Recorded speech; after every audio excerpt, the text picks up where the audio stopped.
Yeah, so my name is Julius Andersson, and I'm an affiliated researcher at Misum and a researcher at Stockholm Institute of Transition Economics here at SSC. And I would like to welcome our second speaker of today, Professor Samuel Fankhauser. So Sam is a professor of climate change economics and policy at the University of Oxford, where he is affiliated to the Smith School of Enterprise and Geography and the School of Geography and the Environment. Sam is also the research director at Oxford Net Zero and a fellow at Reuben College.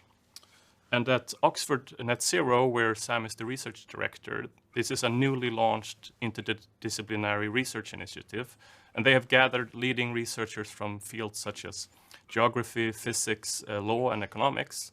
And together they tackled the critical issue of how to limit greenhouse gas emissions to limit and eventually halt global warming. So in short, how to reach global net zero of emissions. And before joining the University of Oxford, Sam was the co-director and later director at the Grantham Research Institute on Climate Change and the Environment at the London School of Economics from the year 2011 to this year. And during this time period, I did my PhD in the UK.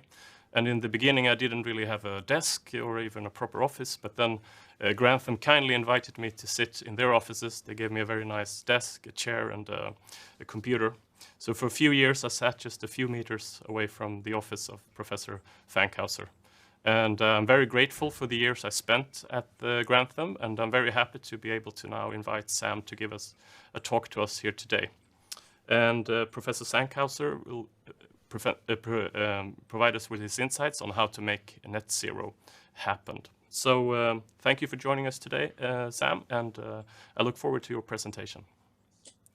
Thank you, Julius, and thanks for the very kind introduction. Yes, it was. I had the privilege of having some of the brightest minds outside my office for a long time. So it was a privilege and a treat. I'm going to say a little bit about global net zero carbon emissions and how far we've come to get there and what we have to do from now on to get there. It isn't a sort of a talk about one particular paper. It's more to talk about sort of various strands of research, a lot of them mine, but a lot of them also from other people that tell the story of net zero greenhouse gas emissions. The challenge, just to sort of summarize in one slide, what the challenge of net zero is. Look at the right-hand side of this chart here, which shows you a global emissions path, greenhouse gas emissions path from now to the middle of the century and to the end of the century. You have a little green line there that shows the historic trend, and the historic trend actually is there's only 30 years here, but if you go back 200 years, it shows you 200 years of growth in carbon and greenhouse gas emissions. And what we have to do over the next 30 years is all but phase out those greenhouse gas emissions. So reversing 200 years worth of growth or a 200 years sort of growth trend. And then we have to reach zero or net zero by about the middle of the century. Net zero, you all know, that means a balance between the carbon that we release into the atmosphere and the carbon that we take out, remove from the atmosphere through techniques such as afforestation. What matters actually is the area under this curve that you're looking at here, the blue and the red curve. It isn't the end point. It isn't the year 2050 when we reach zero that matters.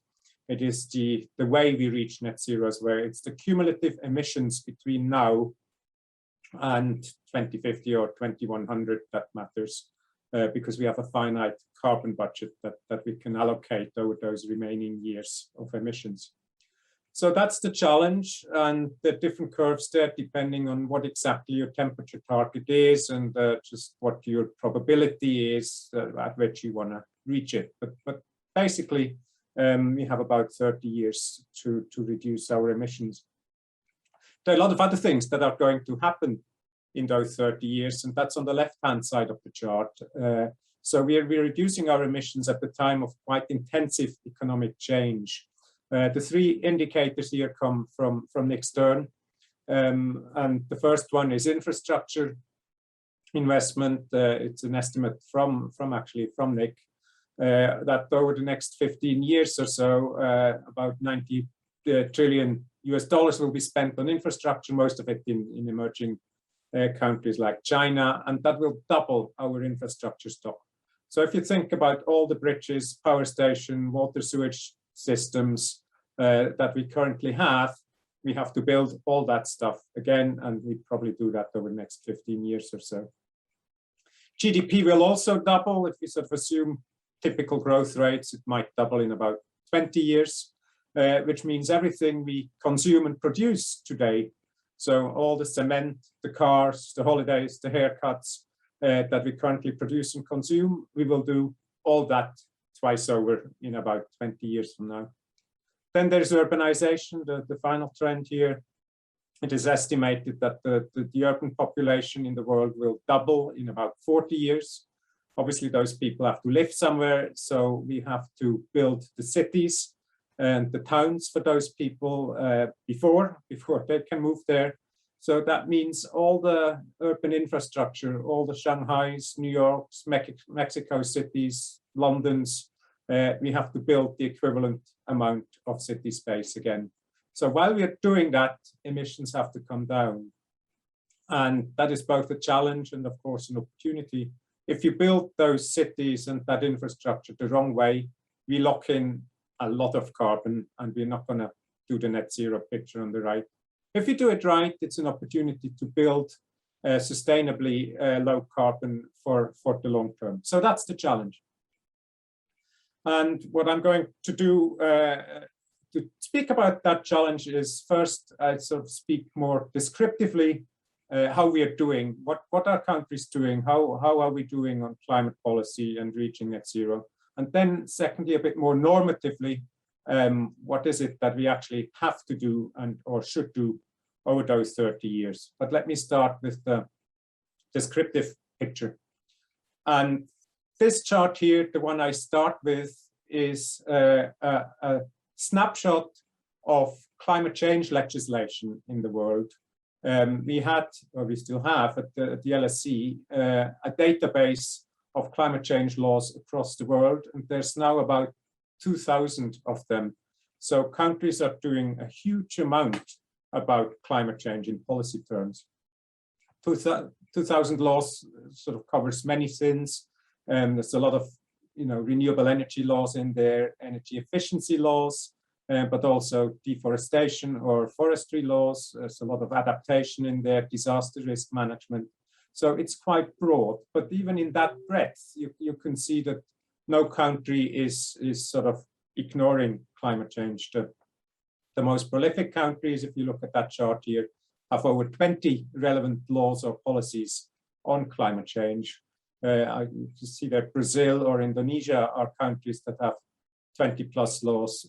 Sweden is somewhere there in the 11 to 20 range. I highlight Brazil and Indonesia partly because they're big enough that you can see them on the map, but partly also to show that passing a law is only half the story. A lot of those Brazilian and Indonesian laws are about deforestation, and despite having lots of laws about it, you will all know that deforestation hasn't ended in those countries. So having the law is one step, sort of implementing it is the other. The quality of the law also matters, and to the left here are some of the more influential, more strategic laws, framework laws as they're often called. Those are laws that create targets, institutions, policy processes to reach net zero. The second from the bottom there is the Swedish Climate Change Act, which is exactly such a strategic framework law. The top one there is the UK Climate Change Act, of which I will say a little bit more on the next slide. Just highlight one more or maybe two more on this list. The South Korean law is interesting because it isn't a law about climate change. It is a law about green growth.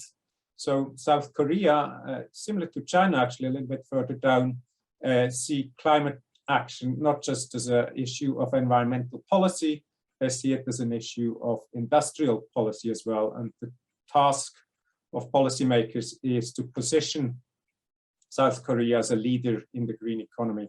China has very similar dual objectives. The interesting thing about China is that things that need to happen in China are not necessarily put into law, they're put into 5-year plans. So there are different institutional vehicles with which you can legislate on climate change. But so that's the picture of what countries are doing. We can then sort of detect a few trends maybe out of that database of 2,000 laws. But before I do that, a quick word on good practice in a framework law. The UK Climate Change Act is a good example. What is a good framework to tackle climate change? In the UK, the answer is it has to have 5 components, and those 5 components you find in a lot of other laws as well. The Swedish law, for example, has a lot of the same component. The first one is you have a statutory long-term target to set the direction of travel. In the UK, in the year 2008, when the Act was passed, 80% emission reductions by 2050 was seen as the appropriate target. We now know that that isn't enough. We need net zero. And then the law, the Act also contained the process through which this long-term target could be changed. And that happened in 2019. So the long-term target is now not 80, but 0. 2050 and the long-term target is a long time in the future. You need short-term elements that are sort of more consistent with the time frame of policymakers and decision makers. So in the case of the UK, that comes in the form of 5-year carbon budgets. Again, they're binding statutory constraints on economy-wide carbon emissions that need to be met by law. And there's sort of 5 years of carbon constraints.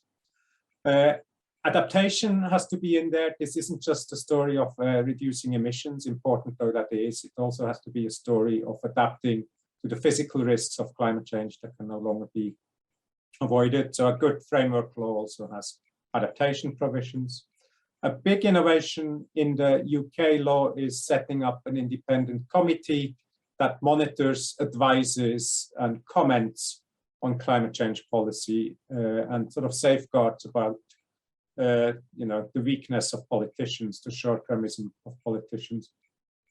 The economists amongst you will recognize the sort of the political economy behind that, which is very similar to independent central banks, where the issue also is that you want to take a long-term technical decision out of the hands of policymakers and want to put them into the hands of technocrats. It gives you more time-consistent long-term policy. And the same is true on climate change. And then finally, the 5th element, you need very clear duties. Everybody has to know what they have to do.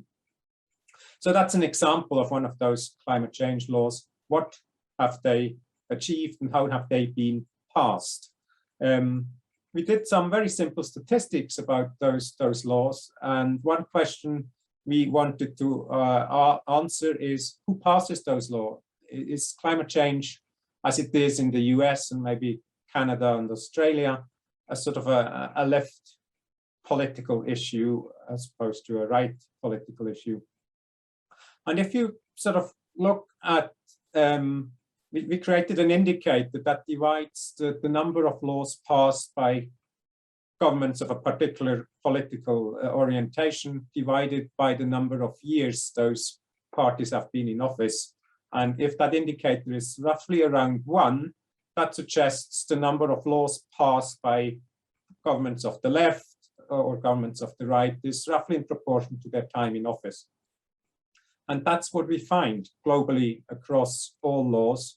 You see the probability distributions here for left-wing, right-wing, and center governments.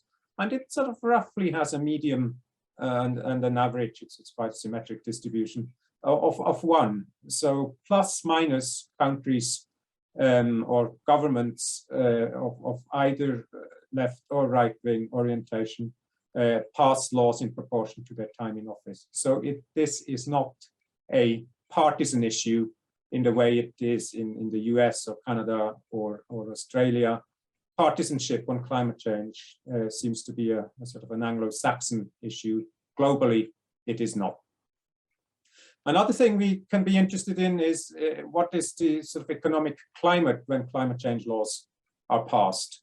And you can decompose the economic cycle through things like a Hodrick-Prescott filter. You sort of decide, or you split the time into periods where the economy performs above trend and periods where it performs below trend. And again, you can ask, are climate laws passed, roughly in proportion to boom periods and bust periods, or is there a pattern? And it turns out in this case, there is a pattern. There are a lot more laws passed in good economic times and a lot fewer laws passed in difficult economic times. You see the distribution here is skewed to the left. It's sort of the median, the mean is to the left of one, is less than one. Obviously, that could have implications. We are currently in a period where the economy performs below trend. We're sort of in the post-COVID, hopefully post-COVID, perhaps COVID recovery phase, and the economy is underperforming. And a lot of people talk about building back better, use this as an opportunity to kickstart the economy and reduce emissions at the same time. I will talk a little bit about that later. That rhetoric is good, but historical trends suggest that's not what countries do. The trend suggests that if the economy is not doing well, you care less about climate change and you do less. So there's a little bit of a warning coming out of the data about the building back better agenda. What you really, the ultimate test of a law is, does it reduce emissions? And again, we've done some statistical analysis on a subset of those 2,000 laws. And we tried to isolate and identify the impact of passing a law on emissions in a country that has passed that law. And once we find that footprint, that impact of a law, you can construct a counterfactual world where no climate change laws were passed. So the world, imagine a world in which there are 0 climate laws rather than 2,000 climate laws, and we hadn't done anything about climate change. What would have happened to emissions in that world? The waterfall chart here gives you an answer to that question, and it tells you that in the year 1999, global carbon emissions, so just carbon, not greenhouse gases, were about 23 gigatons. And in the year 2016, at the end of our estimation period, emissions were just under 33 gigatons globally. So an increase of about 10 gigatons. If you switch off all climate laws, you can calculate the counterfactual, and emissions would actually have gone up by 15.7 gigatons rather than 10 gigatons. So a lot more than what we've actually observed. By implication, about 5.8 gigatons of counterfactual emissions have been avoided. Is 5.8 gigatons a lot? Yes, it is. It's about the annual CO2 output of the United States. So all those 2,000 laws, all that policy making, that lobbying, that effort has saved the world the equivalent of one United States in emissions terms. If you look at it cumulatively over that period, 1999 to 2016, the savings are about 38 gigatons of CO2. And that's about 1 year worth of carbon emissions. So we have saved the climate effort to date has saved about 1 year's worth of emissions. 38 gigatons is a lot, and yet it isn't if you put it in proportion to the carbon space that we have left. So we have to do more, but there's not just climate laws that had an influence. There are obviously other economic factors that have influenced emissions, the emissions trends of countries. And this is a little exercise that isn't peer reviewed. It came out in Carbon Brief, which is sort of a newsletter on matters climate change, where we tried to split for the G7 their emissions performance into the impact of climate laws versus the impact of other policy-induced changes.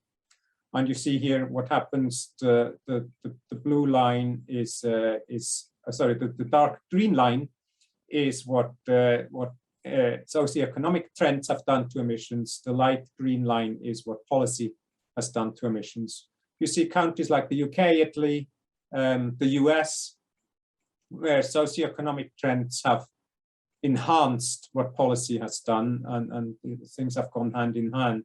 In the UK, I will show you the picture in a second, emissions are down 42% since between 1999 and 2019. Policy is responsible for maybe 17 percentage points of that, and socioeconomic trends is responsible for 25 percentage points. Socioeconomic trends are things like the market liberalization, which led through a dash for gas, out of coal into gas, some structural change into a service economy. So in the UK, the socioeconomics have been benign on the emission reduction efforts. Look at Germany over there, at 10% emission reductions over the same time period. And that is actually the combination of a really good policy effort to reduce emissions. Emissions from policy are down about 22%, but then the socioeconomics offset about 12 percentage points of that. And the socioeconomics in this case probably is something, or a factor that played a role is Germany's attitude to nuclear energy, where the country decided to not support nuclear and shift back into coal. And you see the impact of that non-climate decision on carbon emissions here. So that's the interplay between socioeconomics and climate policy.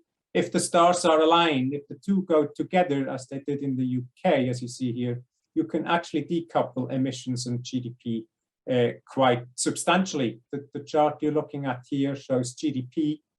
The green line on top, GDP since 1990 is about 80% higher than it was in the base period. Emissions are, as we've just seen, over 40% lower. Greenhouse gas emissions, in this case, the chart before was carbon emissions. Greenhouse gas emissions are something like 40% lower. And so if you do the division between the index, the GDP went up to 180 or thereabouts, and the greenhouse gas emissions went down to 60. That gives you 180 divided by 60. It gives you a factor 3. So CO2 per GDP in the UK has gone down by a factor 3. The UK needs or produces 3 times less CO2 per unit of GDP than in 1990. Again, that was the result of a combination of policy as well as sort of fortuitous socioeconomic trends. But it shows that emission reduction, decoupling is possible. So that was part one, as it were, sort of the descriptive part of how have emissions, how has policy performed over the last 2 decades or so. Let's now look forward on what has to happen if you want to meet net zero by 2050 or thereabouts. And a good way to start is with an equation that is the easiest equation that you will ever see. It's called the Kaya identity. Many of you will be familiar with it after the Japanese economist who wrote it down first. And it shows you the relationship between energy-related carbon emissions and GDP. It's a sort of a very trivial extra extension. Carbon is the result of carbon divided by energy times energy divided by GDP times GDP. And that tells you that if you want to reduce carbon and keep GDP constant, you have to do one of 2 things. Either reduce the carbon content of energy, that's the carbon intensity of energy. through things like switching into renewable energy sources and so on, or you reduce energy per GDP, that's the energy intensity of GDP, and you can do that by making your industrial processes more energy efficient. Sometimes structural change plays a role if you move from heavy carbon activities like industry into low carbon activities like services. Some changes in behavior may also play a role. So two key factors if you want to reduce energy-related carbon emissions. Let's plot performance against those two factors, which we do in this chart. It's a bit of an old one, but it will tell you the story. So you have the energy intensity of GDP on the x-axis. You have the carbon intensity of energy on the y-axis. Each one of those dots is a country, and we show the change in those two indicators over a 10-year period, about 10 years ago, from 2001 to 2011. And you see that most countries, the other thing I should say, blue dots are high-income countries, gray triangles are low and middle-income countries. And you see that most countries are to the left of the zero line. So energy intensity of GDP is coming down, not everywhere, but in the majority of countries. We're getting more energy efficient as a society. But when it comes to the CO2 intensity, a lot of low and middle income countries in particular are above the zero line. So they're still recarbonizing their energy systems, and they're moving from traditional energy sources into modern energy sources, which is part of development. But the rich countries tend to reduce their carbon intensity a little bit by now. So there's a bit of good news there. There's a fairly good population in the bottom left quadrant of this chart where you want countries to be. The bad news is, if you want to have net zero, if you want to be sort of consistent with the Paris Agreement of 2 degrees or less by 2050, countries would have to be below the red line here. You need a combination of carbon intensity and energy intensity reductions somewhere in the 4 to 5% a year range. And very, very few countries are, as you can see here, to the bottom left of this red line. So we have to accelerate. As we all know, we have to accelerate the pace at which we reduce emissions. And just to disaggregate what that acceleration means, what is that race to net zero emissions, because it is a race, because we have to do it so fast. Which sectors are well placed, which sectors have more to do. This is something that will probably be familiar to you, but it's good to see it all in one chart. We know that electric power is leading the race to decarbonization. In electric power, tipping points have arguably been reached. The technological breakthrough of renewable energy and their cost is now such that the decarbonization of the electricity sector is all but baked in. There's a lot of investment still to be done, a lot of nerves to be held, a lot of structural issues to be sorted out, but the tipping point has probably been reached. Surface transport is almost there, not quite there yet, I would say, but the breakthrough of electric vehicles is now well underway, and the tipping point is probably not far away, where market forces will take care of that transition. And of course, surface transport electrification relies on the success of the front runner there of having clean electricity to do the job.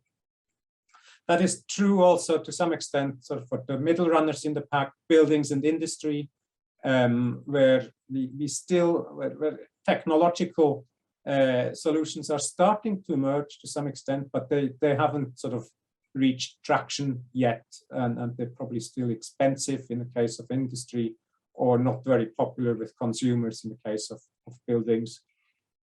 So that's the middle runners of the pack. We need more conversion in the case of buildings, from gas heating to heat pumps, something that in Sweden is well on the way, in the UK, not at all. In the case of industry, we have the electro and the energy intensive sectors, the cements, the steels, the chemicals, where a lot more needs to happen.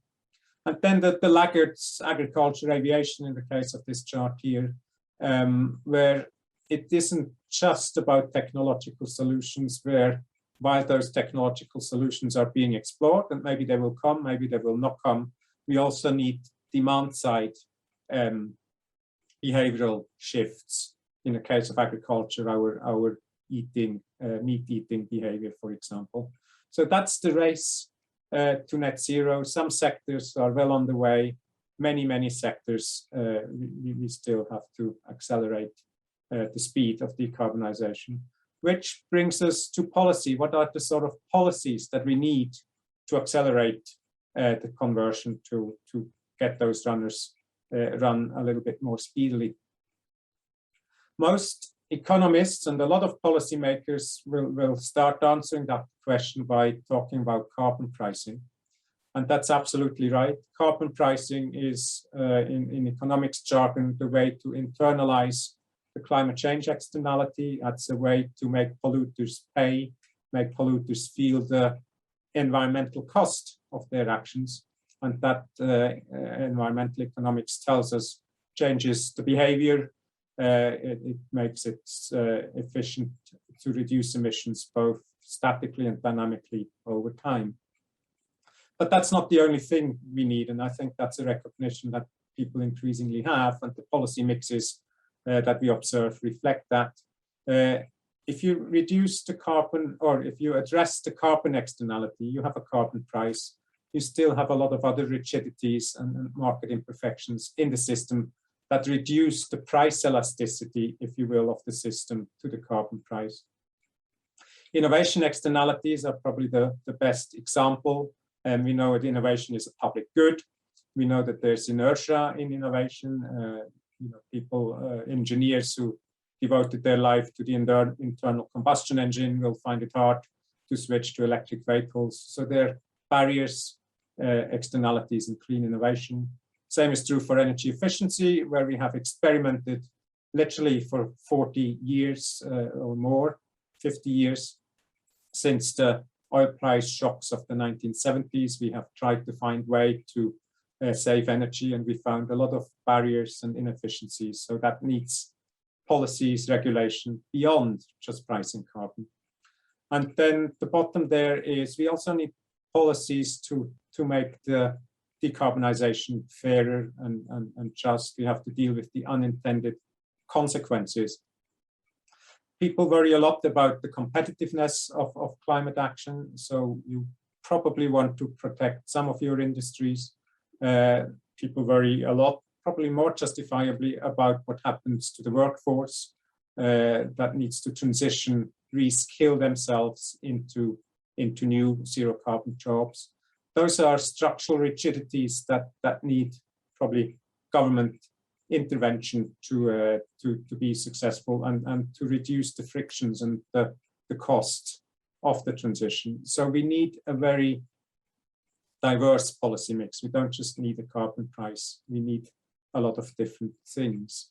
If we do that, and that's sort of the final 5 minutes or so of my presentation, if we do that, there's an argument that decarbonization can be made consistent with economic prosperity, that it can be made consistent with green growth. So this isn't a story about sort of economic sacrifice. It's a story about growth opportunities. And conceptually, that story, and this is a 10-year-old paper by now that I did with Alex Bowen at LSE. Conceptually, that story has been told in terms of 3 eminent economists that many of you will be familiar with. And initially, it was a conceptual story, but I will show you a couple of charts of how the empirics are catching up with the theory, as it were. But the theory first. There's a Keynesian story to green growth, which talks about sluggish economies, as we now find. Again, when we wrote the paper, it was the financial crisis, now it's COVID, where classic Keynesian demand-side economies can kickstart economic recovery, and a lot of those demand-side boosts, those demand-side Keynesian interventions, can be made green. Green investment can be a good Keynesian economic stimulus, and that gives you a source of growth, or at least a source of recovery. The Pigouvian story, Arthur Pigou, of course, is the man who gave us the notion of externalities. And green growth can come by overcoming not just the climate-related market failures, but we've seen in the previous charts all the other market failures and barriers that sort of hold back growth as well as environmental behavior.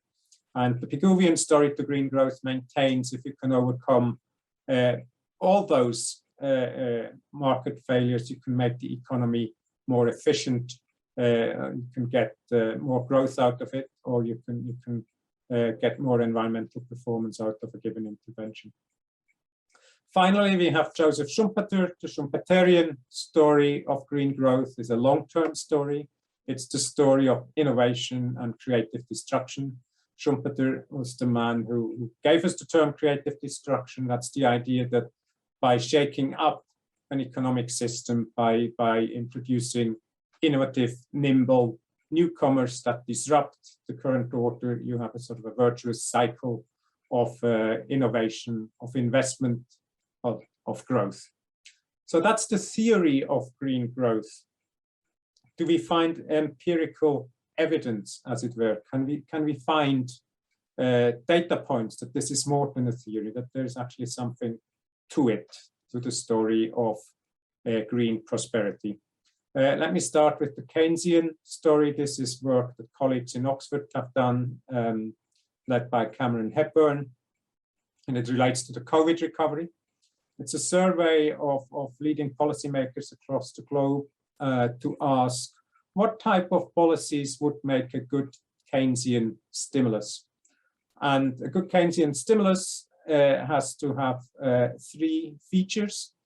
It has to be timely, targeted, and it used to be temporary. I have changed that here to transformational. Timely means you have to be able to intervene in the economy now while the crisis is still on, while there is slack in the economy, not when the economy is already recovering. Interventions have to be shovel ready, as Americans call it. Interventions have to be targeted at the part of the economy where there is slack, and the part of the economy where you have high multipliers, where the initial stimulus gets recycled and multiplied into the economy. And it has to be temporary, used to be the case. So you want to do interventions that don't lock in structural spending. You want to do cyclical interventions. I turned that here into transformational. If it is a Keynesian green stimulus, it has to do something about the net zero agenda. And the chart you see here is that the results from that survey of various policymakers. The x-axis tells you something about what people thought the long-term multiplier, so the targetedness of an intervention is. The y-axis tells you something about how transformational it is, how useful for the climate agenda. And the color coding tells you something about the timeliness, about the speed. And what you see here is that there are a lot of good climate interventions that have high long-run multipliers, sort of, building refurbishment and things like that. Investment in renewable technology and so on. The drawback of those green interventions is they're a bit slow. If you see, they're all a bit brown in the color coding. But there is, at least in the opinion of the people who answered this survey, a huge scope actually to build back better, to use Keynesian economics, not just to kickstart the economy, but also to advance the climate change agenda. Go all the way back to one of the first charts, which showed that that is not what policymakers do in an economic crisis. In an economic crisis, policymakers don't pass climate change laws. And you sort of see a little bit of the tension between the normative rhetoric of what we should do and the positive rhetoric of what we are likely to do. But anyway, that is Keynes. Let's look at Pigou. What are the sort of market imperfections other than climate change that climate policy might overcome? The chart you're looking at is from the IMF. IMF, of course, a very well-known tree-hugging green fundamentalist institution. But even the economists of the IMF sort of find Pigouvian stories of why climate change action might enhance growth and economic performance. A lot of it has to do with the subsidization of fossil fuels, either directly, that's what they call the pre-tax subsidies, where fossil fuels are sold below market price, or the post-tax subsidies, which have to do with the fact that other than climate externalities are not priced by the market. And a lot of that has to do with air quality benefits. There are other issues, environmental benefits, eating habits, for example, that have health benefits, or travel interventions that have health benefits. So that's the Pigouvian story. By addressing climate change, we start seeing that there are other market imperfections and barriers that can be overcome at the same time. That's not automatic. That caveat, I think, is important. We all remember diesel cars, which were at some point thought to be a good climate solution. It turns out they might have been a good climate solution, but they were a very bad solution to local air quality. So you have a Pigouvian story, but it's not automatic. You have to test. Finally, there's the Schumpeterian story of creative destruction. Do we have evidence of that? And we have a little bit of evidence. This is a chart from colleagues at the Grantham Institute, and they measured the societal benefit of different types of innovation. They measured it by citations of patents. It's a bit like citing articles. If I cite your patent, I'm signaling that I liked your patent. It stimulated my own thinking. The chart here shows the intensity of citation, whether it was above or below average for different types of technologies. I'm circling here clean electricity and clean automotives. And you see that the citation patterns are well above average compared to dirty cars and dirty electricity, certainly. They're on a par to things like nanotechnology, IT, robotics, 3D printing. They're on a par with the sort of breakthrough technologies that we associate with Schumpeterian renewal, that we associated with the growth story of the 21st century. So according to this indicator, at least, we can tell a Schumpeterian story of creative destruction around clean technologies as well. So that gives us a little bit of evidence that green growth might actually hold. Let me try to summarize what I've told you over the last 40 minutes or so. Just 3 or 4, actually now it's 5 points. First of all, the first thing I told you is that there's a lot of climate action in the world. Most countries do take action on climate change, and usually they do so in a bipartisan way.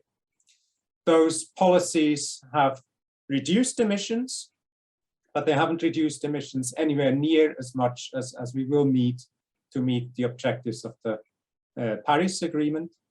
I showed you the race to net zero, and the argument there was that technologically and economically we can probably reduce carbon emissions, and I tried to show you as well that that can be done consistently with economic prosperity through Keynesian, Pigouvian or Schumpeterian interventions, but it does need policy, and it needs a portfolio of policies. It doesn't just need a carbon price.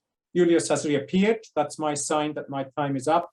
So let me stop here and let me stop sharing the screen, and I look forward to your questions. Thank you.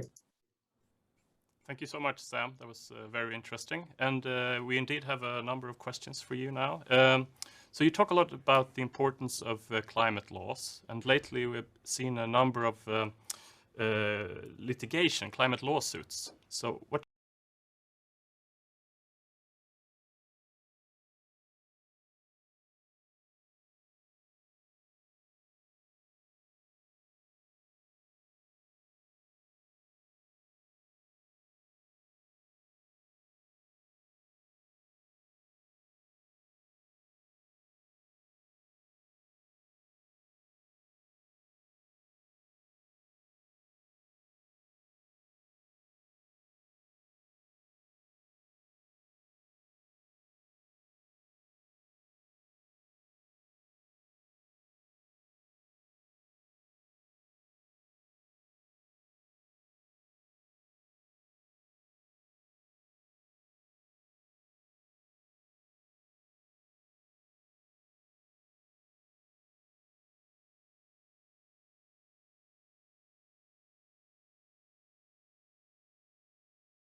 was a very interesting talk, and I would like to invite back